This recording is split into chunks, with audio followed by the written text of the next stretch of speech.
Hrvatska je izuzetno bogata visoko kvalitetnom drvnom sirovinom i tu leži potencijal domaće drvne industrije. Ova gospodarska grana izvezla je prošle godine €1 milijardu vrijednu robu, a na ambijenti su pokazali što nude svijetu. Što ova branša nudi svijetu, mogli smo proteklog tjedna vidjeti na 44. ambijenti koja se održala u 6 paviljona Zagrebačkog velesajma. Na njemu su među 300 izlagača iz 23 zemlje na površini od 20.000 četvornih metara dominirali upravo domaći proizvođači. Ovaj sektor ostvaruje 9% hrvatskog izvoza, a proizvodi hrvatske drvne industrije globalno su traženi, primjerice parketi, vrata, prozori i namještaj od slavonskog hrasta, ali i drugih vrsta drveta. Prilika je da istaknem da s 20.000 izravno zaposlenih drvno-prerađivačka industrija u velikoj mjeri doprinosi lokalnom i regionalnom razvoju, a ruralnom prostoru stabilan izvor prihoda domaćem stanovništvu.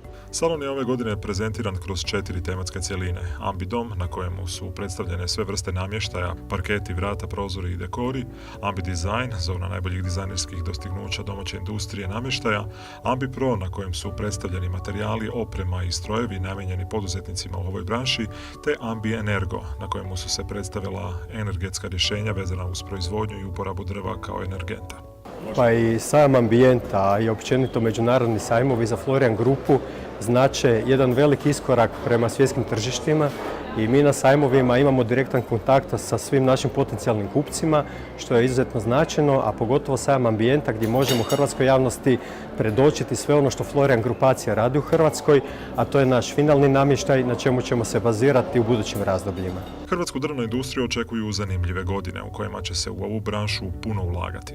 Mi iz branše vidimo situaciju relativno kompleksno, jer drvna sirovina nije neka sirovina koja se nalazi na cesti, nego je to dosta teška situacija i smatramo da moramo voditi više brigu o toj sirovini, da moramo je više oplemeniti, da moramo dati veću dodanu vrijednost i da se moramo svi skupa za to boriti da u namještaju se dizajnom, u parketima, sa površinskom obradom i tako dalje postignemo veću dodanu vrijednost, znači da ne budemo izvor strancima samo za neke polufinalne proizvode ili za sirovinu, nego da mi budemo ti koji rade gotovi proizvod, koji rade finalni namještaj i da s tim možemo poentirati. Štete u šumama nastale zadnjih godina zbog klimatskih promjena, nametnika i požara u idućim godinama se trebaju popraviti, smatraju u Hrvatskim šumama, najvažnijem dobavljaču hrvatskih drvoprerađivača. Kod nas se još uvijek ne dodaje dovoljna vrijednost, dovoljno se ne finalizira to hrvatsko zlato. Trgovačko društvo Hrvatske šume d.o.o. upravlja, gospodari tim šumama na temeljima potrajnosti.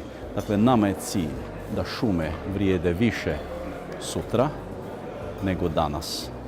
To je naša misija. Na ambijenti je drugu godinu za redom predstavljena dizajnerska izlagačka cjelina pod nazivom Design Zone, na kojem su se uz renomirane domaće i inozemne proizvođače namještaja predstavile tvrtke koje se bave projektiranjem i opremanjem interijera, zastupnici poznatih svjetskih dizajnerskih brendova i dizajnerskih studija, a predstavili su se i mladi, još nedovoljno afirmirani dizajneri.